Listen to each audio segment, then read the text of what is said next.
Mari kita membaca dari 1 Timotius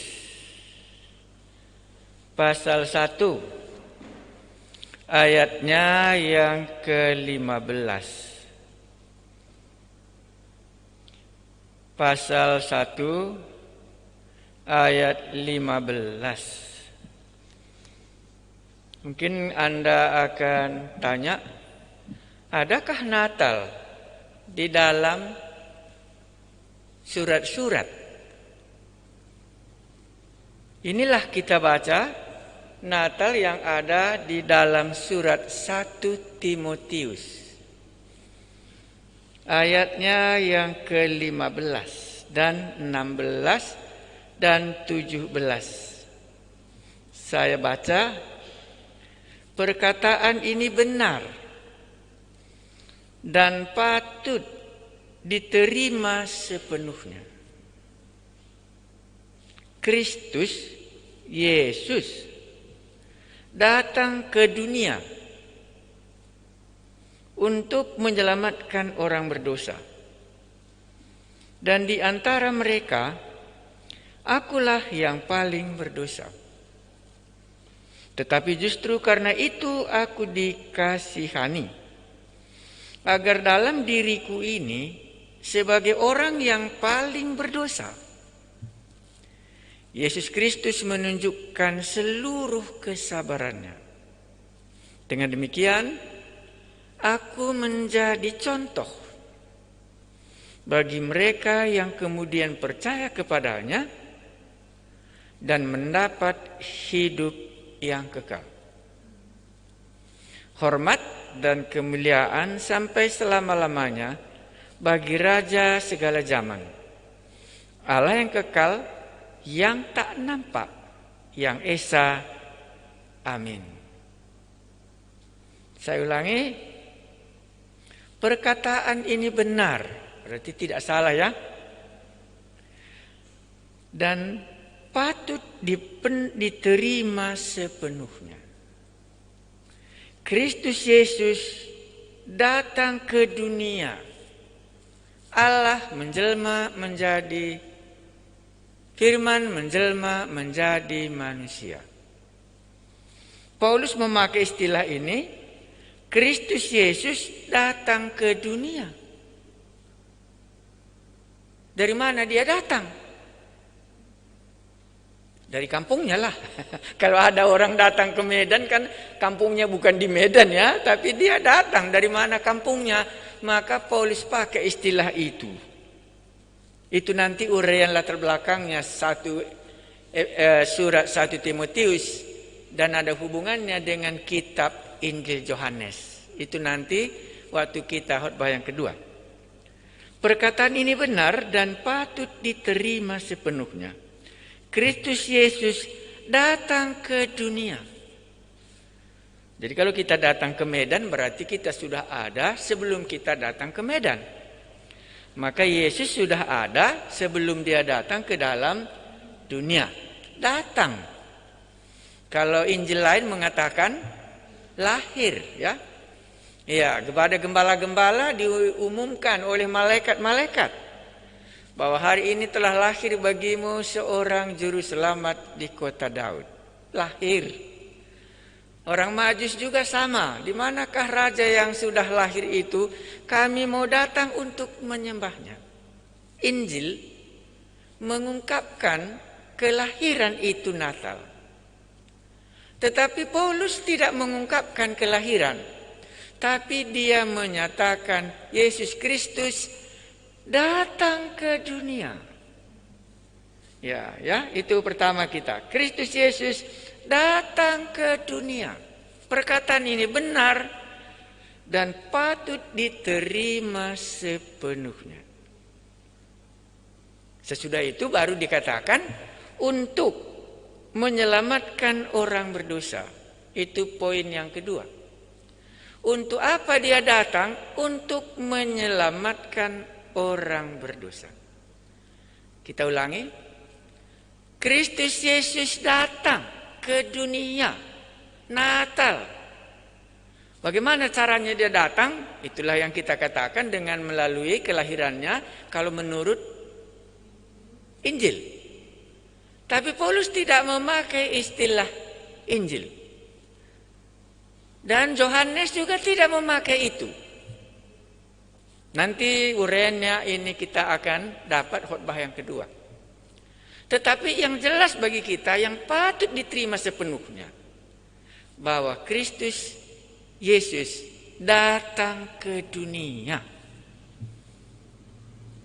Bagian yang kedua, untuk apa dia datang? Untuk menyelamatkan orang berdosa. Jadi kedatangan Yesus ke dunia dalam bagian Natal ini untuk menyelamatkan orang berdosa. Bagus ya? Berarti bagi orang berdosa dalam Natal ini adalah kesempatan bagi dia untuk mendapatkan keselamatan. Bukan perayaan. Ya. Jadi bukan perayaan. Bagi kita yang berdosa dalam Natal ini adalah kesempatan untuk kita mendapatkan keselamatan daripadanya. Karena yang datang itu tujuannya untuk menyelamatkan. Mungkin Paulus punya ide di sini, karena nanti kalau waktu dia datang kedua kali, dia bukan lagi menyelamatkan, tetapi akan memisahkan kambing dari domba. Makanya pertama ini jelas sekali, dia datang untuk menyelamatkan orang berdosa. Baru berikutnya, dan di antara mereka akulah yang paling berdosa. Apa kesan Anda waktu membaca ini? Maka Anda akan katakan kalau kubaca ayat 15 ini, tidak bisa salah, ini merupakan kesaksian Paulus. Bagaimana kesaksiannya? Kristus Yesus datang. Itu kesaksian yang pertama ya. Kedua, untuk menyelamatkan orang berdosa. Ya begitu ya. Dan disambungnya, akulah yang paling berdosa. Adakah pernah Anda dengar pendeta khotbah, dialah yang paling berdosa daripada semua anggota jemaatnya?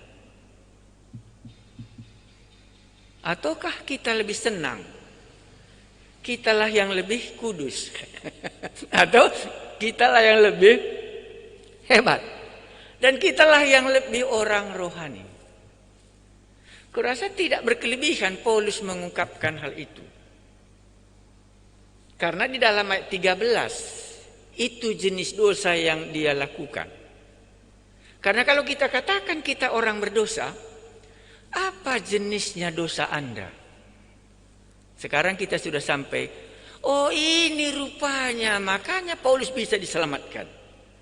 Karena dia sadar dalam dirinya ini, dialah orang yang paling berdosa. Biasanya enggak ada satupun pendeta mengatakan, akulah yang paling berdosa dari antara semua jemaat. Biasanya masing-masing suka menyatakan, akulah yang lebih rohani. Akulah yang lebih kudus. Akulah yang lebih banyak membantu pekerja-pekerja Allah. Uangkulah, persembahankulah yang paling banyak. Tapi Paulus mengatakan, akulah yang paling berdosa dari antara orang yang berdosa itu. Dan di antara mereka, akulah yang paling berdosa. Ada satu lagi diungkapkannya, dia sebagai orang yang paling berdosa. Ini diungkapkannya kepada Timotius, anak buah imannya. Dan kepada anak buahnya inilah diungkapkannya, hai Timotius, akulah yang paling berdosa daripada antara semuanya. Adakah bapak-bapak mengatakan, bapak inilah paling berdosa anakku? Adakah ibu-ibu menyatakan, akulah paling berdosa dari antara kita sekeluarga? Bukankah umumnya senang kalau kita katakan kita yang lebih rohani?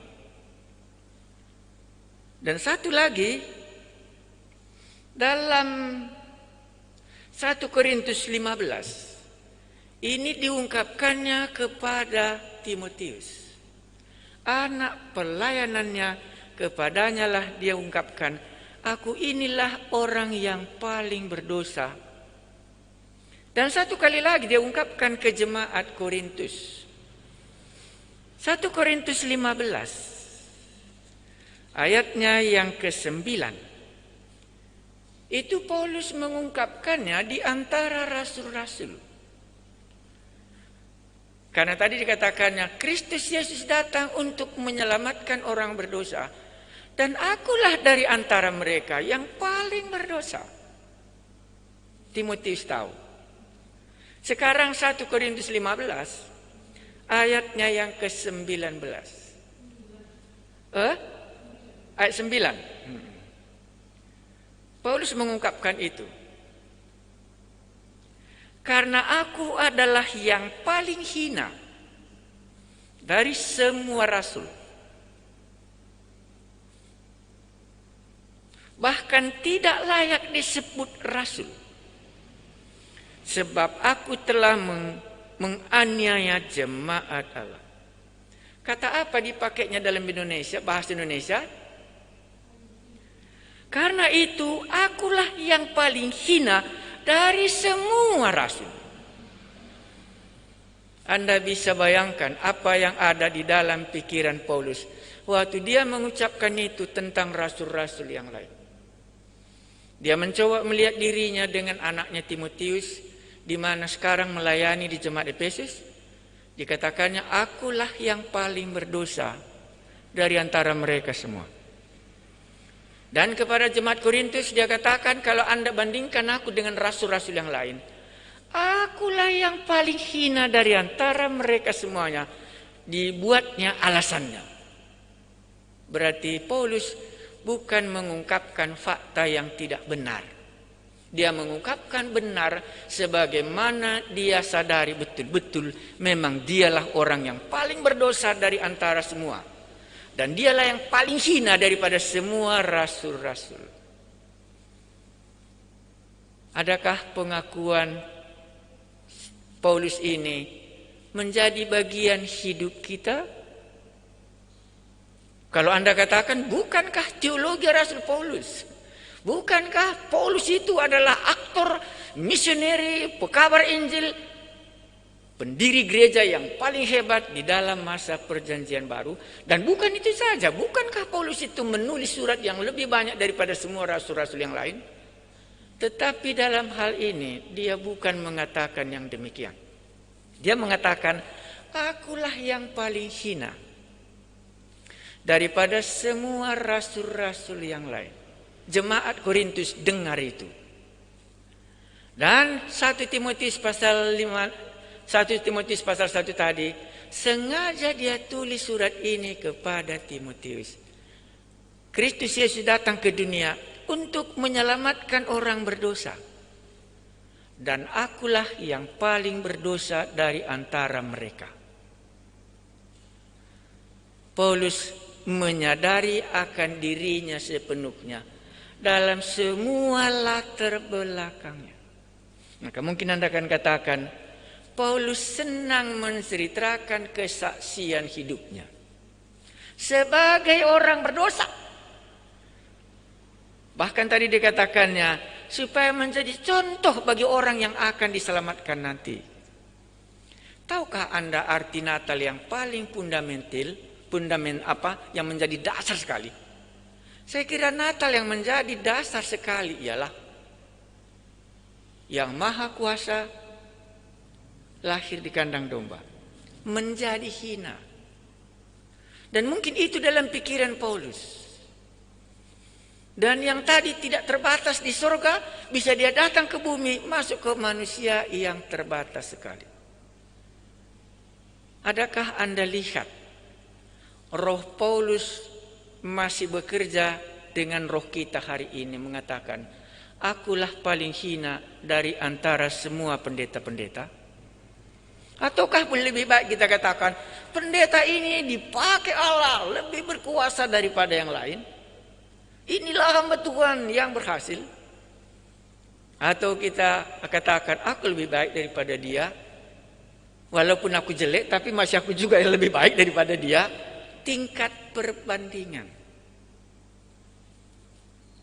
Mungkin inilah membuat Paulus, nanti Anda bisa lihat ke bawahnya, sangat menyadari akan kasih karunia Allah. Karena dialah yang paling hina daripada semua rasul-rasul. Dan sekarang dia bisa dipakai oleh Allah dalam semua kelebihannya daripada rasul-rasul yang lain. Dan dialah yang paling berdosa, dan daripadanya lah keluar teologi-teologi. Kita diselamatkan oleh karena kasih karunia Allah. Tahu dia di mana dia berada, dan sekarang dia menerima yang lebih daripada yang diharapkannya. Kalau begitu, Paulus seringkali menyaksikan pertobatannya. Kalau di sini 1 Timotius tadi ya, pasalnya yang ke-1 ayat 15. Baru yang kedua mungkin Anda jumpa di dalam Kisah Rasul pasal 9. Mungkin Anda jumpa di dalam Kisah Rasul pasal 22. Mungkin Anda jumpa juga Kisah Rasul 26. Mungkin Anda jumpa juga di dalam surat Galatia. Menyatakan bahwa Paulus itulah orang berdosa dan disaksikannya pertobatannya. Baru kalau kita tanya, kenapa penting kali kita saksikan pertobatan kita? Karena dengan kita menyaksikan pertobatan kita, kelihatan perbuatan Allah bagi orang yang berdosa ini. Saya baca ayat yang ke-13. Aku yang tadinya seorang penghujat, itu dosa Paulus. Baru kedua, dan seorang penganiaya, dua dosanya. Ketiga, dan seorang ganas.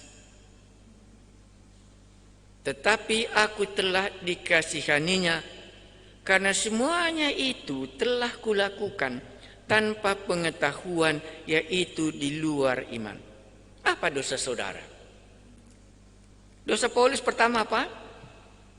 Penghujat. Jadi kalau di dalam 13 ini, 1 Korintus ini, dialah orang yang menghujat. Atau lebih cocok lagi kalau Anda cocokkan dengan Kisah Rasul pasal 8 ayat 3.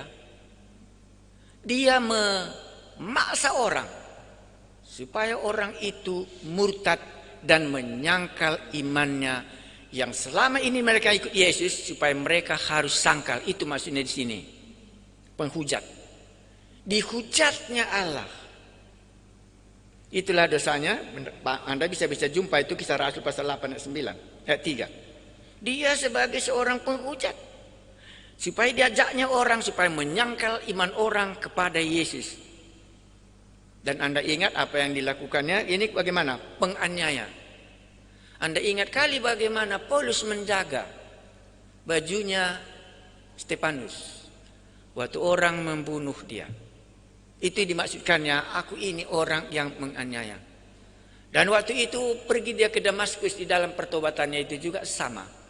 Tujuannya ke Damaskus adalah untuk menganiaya orang yang mengikut jalan Tuhan di Damaskus. Baru dikatakannya dia memang seorang yang ganas. Istilah ganas di sini maksudnya berapi-api. Berapi-api kali dalam hatinya bagaimana menghalang-halangi orang ini supaya mereka ini tidak percaya kepada Yesus Kristus Juru Selamat yang datang ke dunia untuk menyelamatkan orang berdosa. 3 dosanya yang paling besar. Itu diungkapkannya dalam cerita ini. Ya, jadi kalau kita lihat dari mana dia sadar dosanya? Dari mana dia sadar akan dosanya itu, ya? Ya, jadi waktu pertemuannya, waktu dia bertobat, Tuhan katakan apa? Hai Saulus, Saulus, mengapa engkau menganiaya aku? Kalau kita renungkan, inilah pertemuan Paulus dengan Tuhan Yesus. Maka tadi tidak berkelebihan kalau dia katakan, akulah yang paling berdosa dari antara mereka semua. Dari rasul-rasul itu, akulah yang paling hina. Dari semua orang berdosa di dunia ini, akulah yang paling berdosa. Kenapa? Karena Tuhan Yesus katakan kepadanya, Siapakah engkau Tuhan? Akulah Yesus yang engkau aniaya itu. Itu kesadarannya sungguh dalam. Jadi rupanya kalau ada orang yang mengikut Tuhan dan dianiaya oleh Paulus, itulah dosanya yang paling besar dari antara semuanya. Dan dari sinilah dia diselamatkan. Jadi kalau demikian, Natal, dia datang ke kandang domba. Tujuannya ngapain? Supaya gembala-gembala yang tidak memiliki status di dunia ini, yang tidak punya status secara agama, karena dia gembala kan, jadi nggak punya status dia. Iya, dia nggak bisa datang ke bait Allah, karena pekerjaannya toh tidak mengizinkan dia berminggu. Dan pada saat itulah dia mendapatkan kesempatan. Malaikat-malaikat berbicara kepada gembala-gembala, hari ini telah lahir bagimu, bukan bagi orang. Sehingga gembala-gembala ada kesempatannya menjumpai juru selamatnya di kandang domba yang datang untuk menebus orang berdosa. Karena orang gembala itu pun orang berdosa. Jadi nggak ada halangannya. Dia tidak perlu datang ke rumah raja. Di dalam kerendahannya Yesus bisa dikunjungi oleh gembala-gembala itu. Sekarang apalagi ya? Orang berdosa umumnya tidak bisa datang ke bait Allah. Di dalam cerita Tuhan Yesus seringkali kita jumpa dia tidak bersedia datang kepada Tuhan Yesus karena dia sadar dia orang berdosa. Anda ingat itu ya? Ada seorang perwira datang, tolonglah bantulah anakku katanya ya. Disuruhnya anak buahnya ya. Dan Yesus datang ke rumahnya. Dan waktu dia datang ke rumahnya dilihat oleh perwira itu, dia turun dan dia katakan, aku tidak layak untuk engkau kunjungi ke rumahku. Dan perwira itu, katakan saja sepatah kata. Sebagaimana aku ada atasanku dan aku ada bawahanku. Kalau ku katakan kepada anak buahku, pergi maka dia pergi. Kalau katakan datang maka dia datang. Aku tidak layak guru kunjungi. Karena itu katakan saja sepatah kata, pasti nanti anakku itu menjadi sembuh. Banyak kali orang pada masa perjanjian baru tidak layak berjumpa dengan Yesus. Anda ingat itu perempuan pendarahan itu? Dia hanya menjamah jubah Yesus dari belakang. Karena kesadarannya aku najis dan tidak bisa bertemu dengan dia. Demikian juga orang sakit kusta. Ya.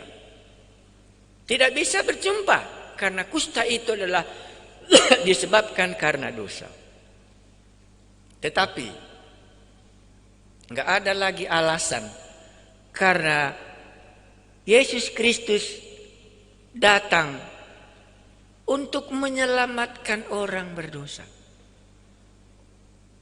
Saya baca sekali lagi. Inilah renungan kita yang singkat. Perkataan ini benar dan patut diterima sepenuhnya. Kristus Yesus datang ke dalam dunia untuk menyelamatkan orang berdosa. Kalau Anda orang berdosa, inilah jawabannya. Di mana dosa Anda dapat diampuni. Dan di antara mereka, akulah yang paling berdosa. Anda ingat Lukas 19? Itu siapa namanya? Ya? Iya. Ini harus dicabut ya. Berasa sabunnya banyak. Jadi mari kita lihat berikutnya. Tetapi justru karena itu aku dikasihani. Karena apa dia dikasihani? Ini pertanyaan yang paling dalam. Karena dia berdoa. Justru karena itu aku dikasihani. Kenapa dia dikasihani oleh Yesus yang datang untuk menyelamatkan orang berdosa itu? Justru karena aku orang yang paling berdosa lah, maka aku dikasihaninya. Agar dalam diriku ini, karena dalam diri kita ini, sebagai orang yang paling berdosa, bukan satu kali dikatakannya sini, Yesus Kristus menunjukkan seluruh kesabarannya. Dengan demikian, aku menjadi contoh bagi mereka yang kemudian percaya kepadanya dan mendapat hidup yang kekal itu. Justru karena itulah, karena aku orang berdosa inilah, maka Yesus menyelamatkan aku. Supaya di dalam diriku ini kulihat bagaimana sabarnya Yesus itu terhadap hidupku. Karena aku orang berdosalah, maka aku diselamatkan. Dalam renungan kita ini ada 3 poin saya buat. Anda bisa lihat di dalam renungan kita yang sudah kita buat ini. Tema kita, akulah yang paling berdosa. Adakah sadar kita orang berdosa, atau lebih cocoknya aku memang bukan yang paling berdosa? Paulus katakan akulah yang paling berdosa. 2 kali dikatakannya di situ. Justru karena itulah aku dikasihani, supaya aku menjadi contoh bagi orang yang akan percaya dan akan diselamatkan. Itu bagian yang pertama. Yang kedua, kita jumpa dengan kesaksian Paulus, akulah yang paling berdosa. Anda bisa baca ya. Rupanya muncul yang terakhir, hormat dan kemuliaan bagi Dia. Kalau kita sadar betul kita orang berdosa, rupanya kita akan sampai ayat 17. Hormat dan kemuliaan sampai selama-lamanya bagi Raja.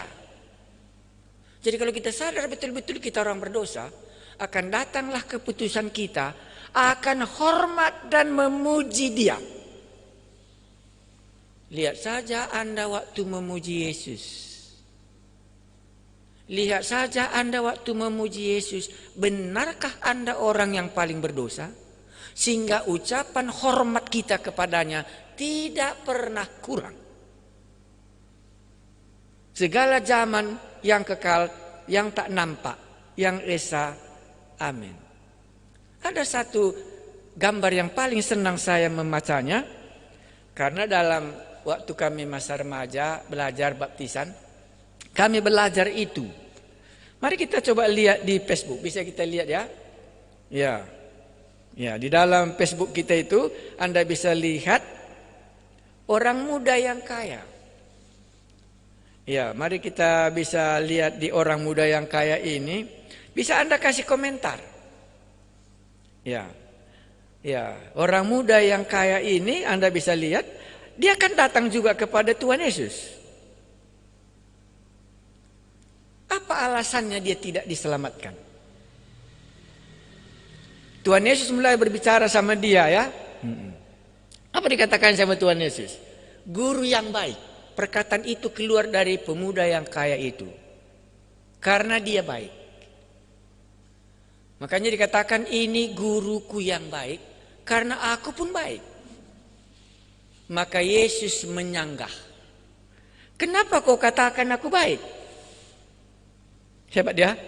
Yesus tidak menerima perkataan itu. Ya. Kenapa kau katakan aku baik? Tidak ada yang baik kecuali satu. Itulah Allah sendiri.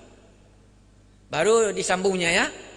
Mengenai apa yang ku perbuat supaya aku memperoleh hidup yang kekal. Tuhan Yesus katakan apa? Apa kata Taurat katanya ya? Iya, kata Taurat apa katanya? Hormatilah orang tuamu. Dan sebagainya. Semua kebaikan menurut standar ukuran. Dia orang yang baik. Anak yang baik dalam sekolah minggu. Dan Yesus berkata apa katanya? Jualah hartamu, ikutlah aku.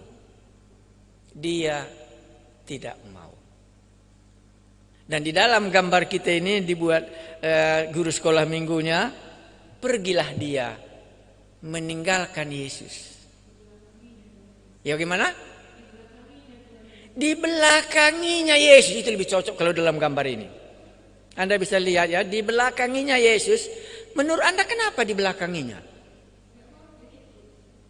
Karena dia baik. Sekarang kalau diperintah, orang baik itu jangan diperintah. Karena dia baik. Waktu Yesus katakan jual hartamu dan ikutlah aku, itu nggak masuk akalnya.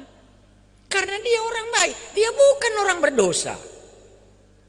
Ya, jadi nanti kalau renungan pertama ini Yesus datang untuk menyelamatkan orang berdosa, kurasa akulah orang yang baik ini. Makanya pergi aku, nggak jadi aku mendapatkan hidup yang kekal karena aku baik. Maka dulu ada nyanyian kami, anak baik masuk surga, anak jahat masuk neraka. Itu waktu saya guru sekolah minggu. Itulah membuat dia tidak baik. Dan pada waktu kami belajar baptisan itu, apakah ada kemungkinannya ini kesalahan guru sekolah minggunya? Dia tidak menyatakan mungkin. Kebaikan kita tidak membawa kita masuk ke dalam kerajaan surga. Karena dia tidak sadar bahwa dia orang berdosa. Karena semua undang-undang Taurat sejak dari kecilnya dia sudah lakukan. Paulus bukan demikian. Dia sadar kali dia orang yang paling berdosa. Bahkan di antara rasul-rasul, akulah yang paling hina. Anda bisa dengar kesaksian-kesaksian orang. Bagaimana orang-orang yang diselamatkan oleh Tuhan. Betullah seperti yang dikatakan oleh Paulus ini. Akulah menjadi contoh bagi orang nanti yang akan diselamatkan dan memperoleh hidup yang kekal itu. Masih adakah konsep kita hari ini bahwa akulah paling berdosa, justru karena itulah aku diselamatkan? Sulit menemukan dosa pemuda yang kaya ini. Nggak ada dosanya. Karena dia berani katakan secara jujur, semua itu sudah kulakukan sejak kecilku. Apalagi yang kurang. Pulanglah dia dengan kecewa, tidak diselamatkan. Kenapa nggak diselamatkan? Karena nggak ada obatnya. Karena obat yang ada, obat orang yang kena sakit dosa. Anak manusia telah menjelma menjadi manusia. Anak manusia datang dari sorga untuk menyelamatkan orang berdosa. Dia bukan orang berdosa, makanya dia tidak diselamatkan. Dan Paulus berkata berulang kali, akulah yang paling berdosa dari antara mereka semua. Jagonya setan mengajak semua manusia, kau kan sudah baik. Berdoa 5 kali sehari. 10 kali kau berdoa 1 hari. Baca Alkitabmu. Ikut persembahan. Bangun apa saja yang diperlukan oleh pekerjaan Allah. Ikut kau di dalamnya. Bukankah nanti itu menyelamatkan engkau? Orang kaya ini ditutupi tetapi dalam hatinya berkata, aku belum diselamatkan. Seperti Kisah Rasul pasal 10 itu Cornelius. Maka waktu pemuda ini meninggalkan Yesus, dilihat orang dia semua. Kenapa ditinggalkannya? Padahal inilah jawaban pertanyaannya. Apalagi Matius. Matius kan pemungut cukai kan? Heran kali dia melihatnya. Aku pemungut cukai seperti ini. Suku Lewi. Waktu Yesus panggil aku, kutinggalkan semua. Kok dia hanya kaya? Statusnya pun bukan suku Lewi dia. Tetapi dia nggak mau mengikut Yesus. Benarkah perkataan ini harus kita terima? Perkataan yang mana Anda harus terima? Saya ulangi. Perkataan ini benar dan patut diterima sepenuhnya. Yaitu apa? Kristus Yesus datang ke dalam dunia untuk menyelamatkan orang berdosa. Ini 100% benar. Dan di antara mereka, akulah yang paling berdosa. Disambung. Akulah menjadi contoh bagi mereka yang kemudian percaya kepadanya dan mendapat hidup yang kekal itu. Apa halangan Anda tidak diselamatkan? Tidak berminggu? Tidak berikan persembahan? Tidak berdoa? Tidak. Halangan Anda diselamatkan karena Anda bukan orang berdosa. Padahal Yesus datang hanya untuk orang berdosa saja. Berilah namanya Yesus karena dialah yang akan menyelamatkan umatnya dari dosa mereka. Berilah namanya Immanuel, Allah beserta dengan kita sesudah dosa kita diampuni. Barulah ada penyertaan Allah. Karena dosa membuat kita terpisah dari Allah. Jadi ada beberapa pertanyaannya, saya bacakan saja ya. Selamat malam. Pertanyaannya Markus 8 ayat 14 ya. Kemudian ternyata murid-murid Yesus lupa membawa roti. Hanya sebuah saja yang ada pada mereka dalam perahu. Lalu Yesus memperingatkan mereka, katanya berjaga-jagalah dan awaslah terhadap ragi orang Farisi dan ragi Herodes. Pertanyaannya banyak panjangnya. Pertanyaan di bawah ya, yaitu apakah maksudnya, masihkah kamu belum mengerti apa maksudnya ragi Raja Herodes dan ragi orang Farisi? Tadi kan sudah ada pertanyaannya ya. Ini juga ditanya. Ini juga orangnya sama. Ini juga ada pertanyaannya di bawah. Markus 9:24. Segera ayah itu berteriak, aku percaya, tolonglah aku yang tidak percaya ini. Markus 9:24 ya. Bagaimana maksudnya dari ayah anak itu? Kenapa dia berkata seperti itu? Aku percaya dan tolonglah aku yang tidak percaya ini. Dan begitulah banyak pertanyaannya satu dua. Makanya kami senang Natal ini adalah Natal sekeluarga ya. Jadi nanti mungkin ada juga keluarga yang lain bagaimana dia hidupnya di dalam imannya. Jadi bisa kita anak remaja, bisa juga kita membaca apa ya? Ini Markus ya. Jadi bisa juga kita membaca Alkitab itu. Baik, saya lanjutkan mengkhotbahkan Timotius tadi. Mari kita baca. Sekarang saya masuk latar belakang Timotius. Kenapa Paulus menulis surat ini kepada Timotius? Itu ayat 3 pasal 1. Ketika aku hendak meneruskan perjalananku ke wilayah Makedonia, aku telah mendesak engkau supaya engkau tinggal di Efesus dan menasihatkan orang-orang tertentu agar mereka jangan mengajarkan ajaran lain atau sibuk dengan dongeng-dongeng dan silsilah yang tiada putus-putusnya, yang hanya menghasilkan persoalan belaka dan bukan tertib hidup keselamatan. Saya tunggu, lupa saya, nanti ada rekamannya, lupaku.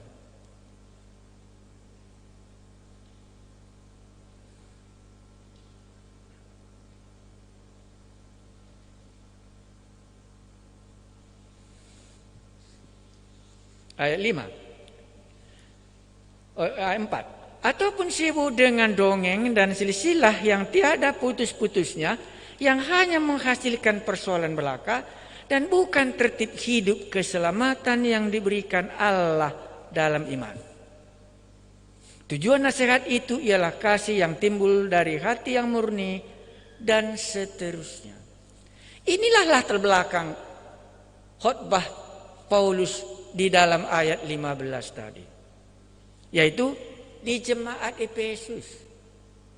Ada rupanya yang mengajarkan dongeng-dongeng dan sibuk-sibuk silsilah-silsilah dan tidak sampai kepada keselamatan.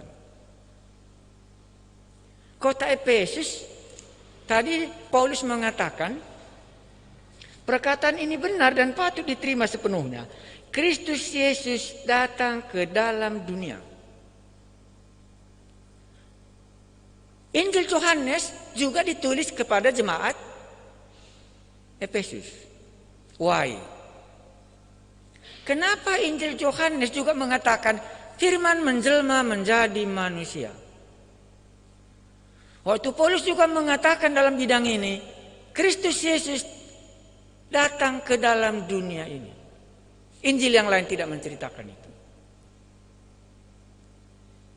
Rupanya ini jemaat Efesus yang harus dihadapi Paulus.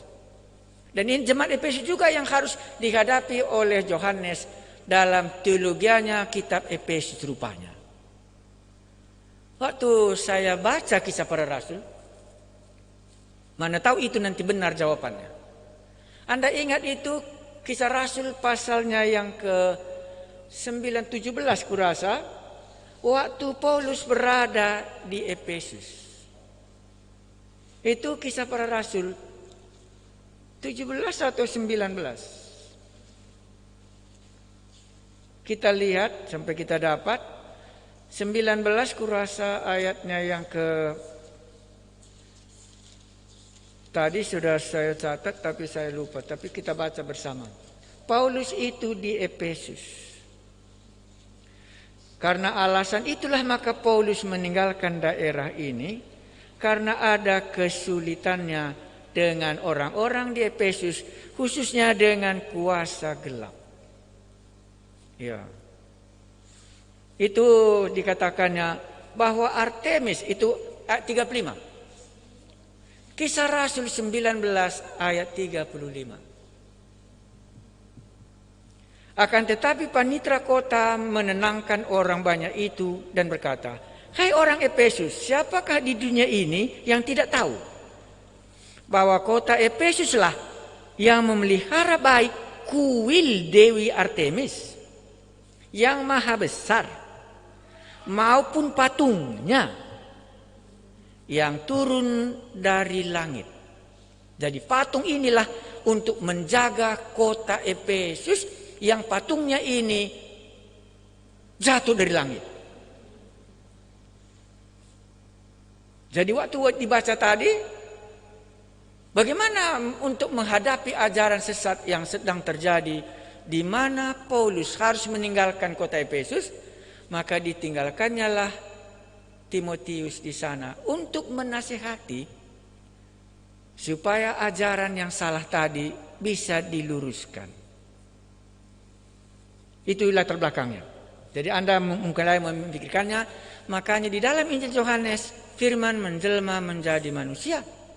Tidak ada yang telah naik ke surga selain daripada anak manusia yang turun dari surga. Demikian juga di dalam 1 Timotius tadi, kepada Timotius masih diingatkan bahwa Kristus Yesus datang ke dunia untuk menyelamatkan orang berdosa.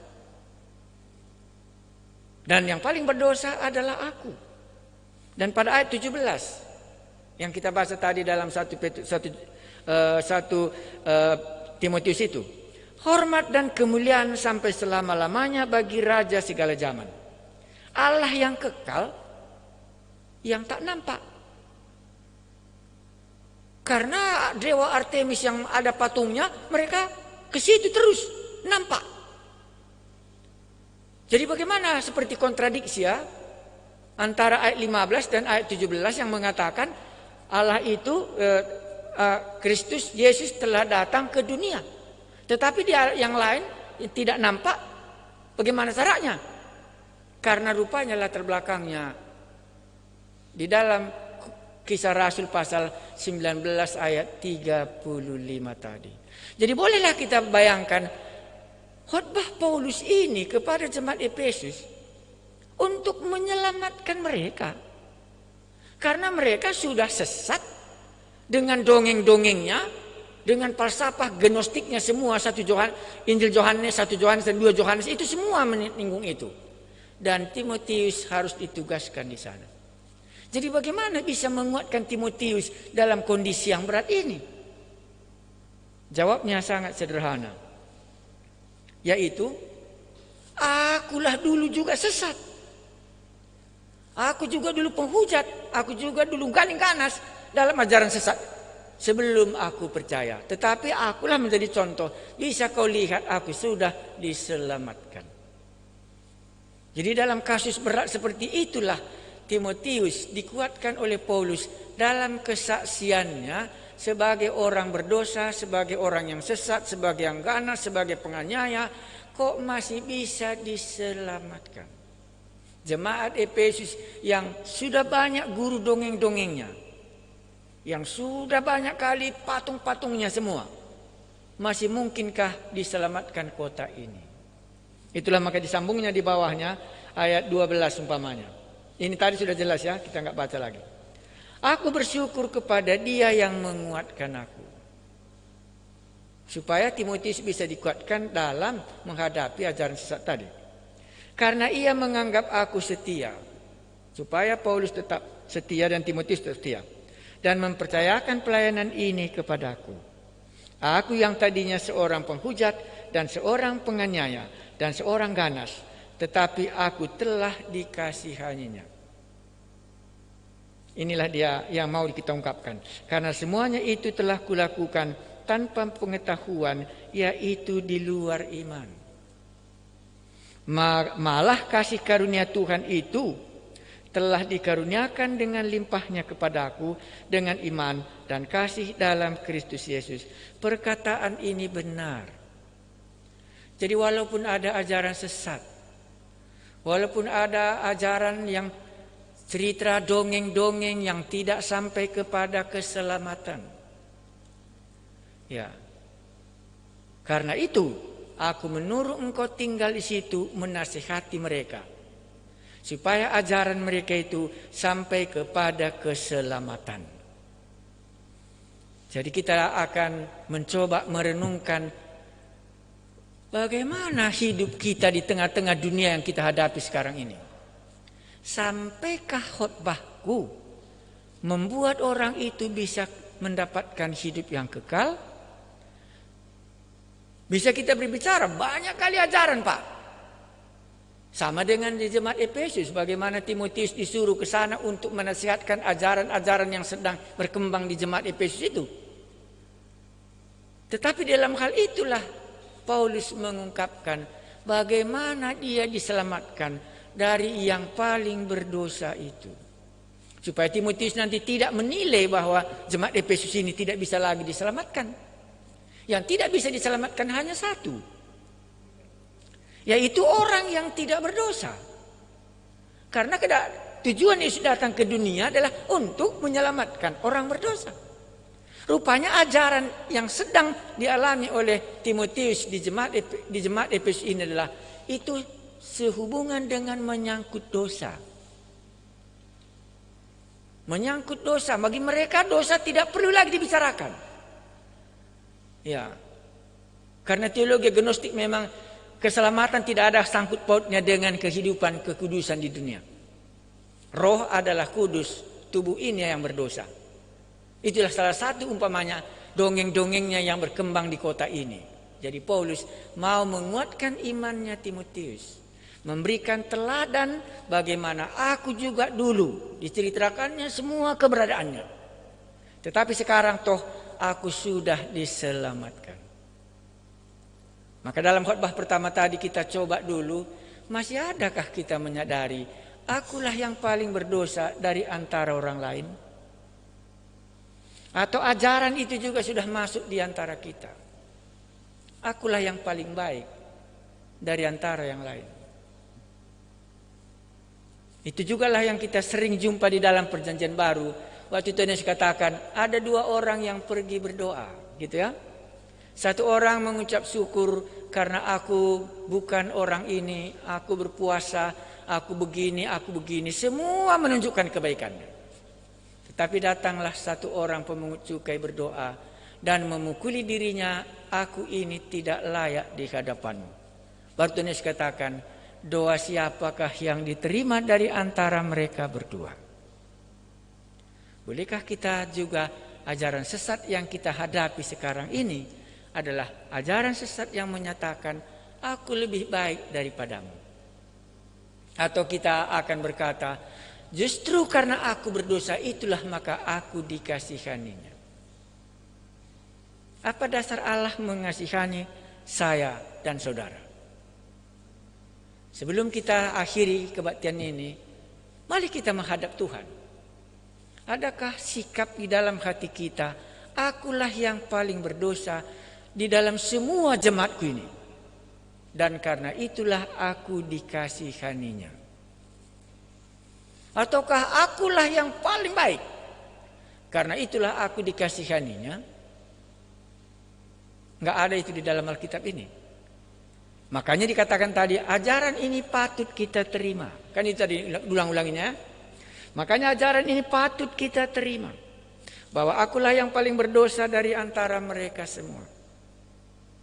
Dan oleh karena itulah, justru karena itu, aku dikasihani.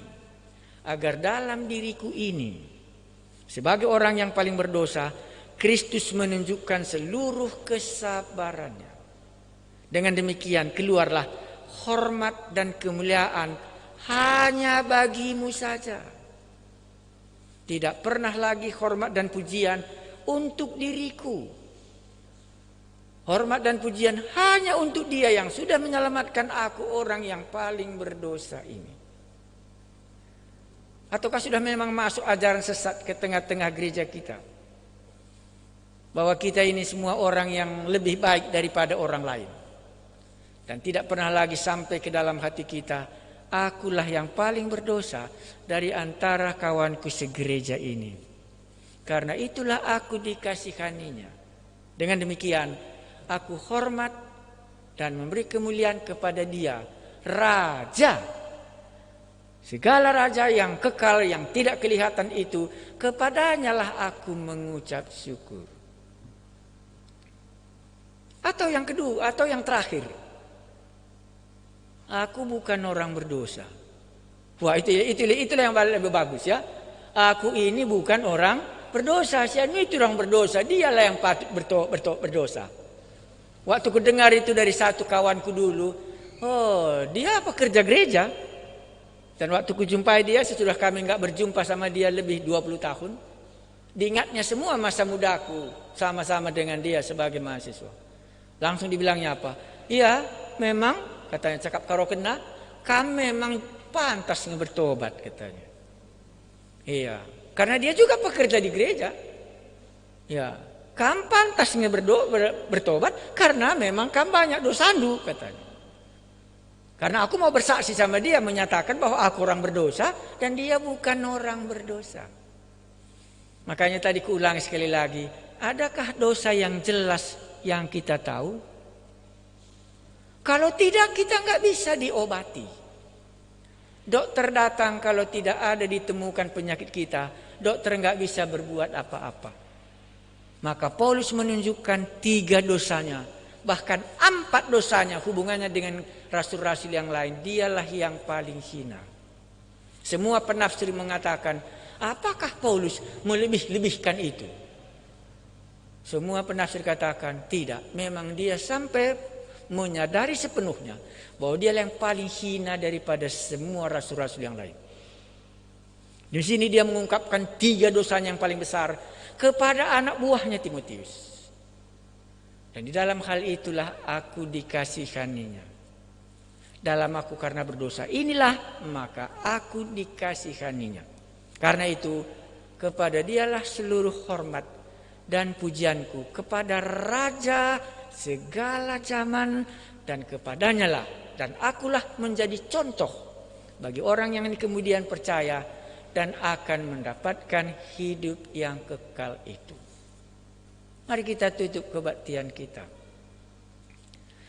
Yesus Kristus datang ke dunia untuk menyelamatkan orang berdosa. Dan Paulus mengaku, akulah yang paling berdosa. Justru karena itu aku dikasihaninya. Tahukah saudara apa dosa saudara? Yesus datang untuk menyelamatkan yang hilang. Yesus artinya untuk menyelamatkan orang berdosa. Kalau Anda bukan di dalam kategori ini, Anda nggak akan diselamatkan. Adakah dosa saudara seperti Paulus mengungkapkannya? Akulah yang paling hina dari antara rasul-rasul. Akulah yang paling menghujat. Dan akulah yang paling menganiaya dan yang paling ganas. Dosanya begitu besar, Paulus mengungkapkannya kepada Timotius.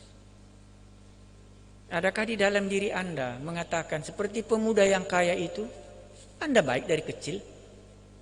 Sejak dari kecil aku telah melakukan undang-undang Taurat ini. Maka dia bukan orang berdosa. Maka dia pulang dan meninggalkan Yesus dengan kecewa. Setan menutupi dosanya sehingga dia tidak bisa diselamatkan. Kami mengucap syukur malam ini. Boleh kami tahu Yesus datang untuk menyelamatkan orang berdosa. Dan Paulus mengungkapkan dosanya. Dan dia mendapatkan belas kasihan daripadamu. Tuhan, malam ini kami berdoa untuk diri kami masing-masing. Apakah dosa kami? Kalau tidak ada dosa kami, maka ke nerakalah perjalanan kami.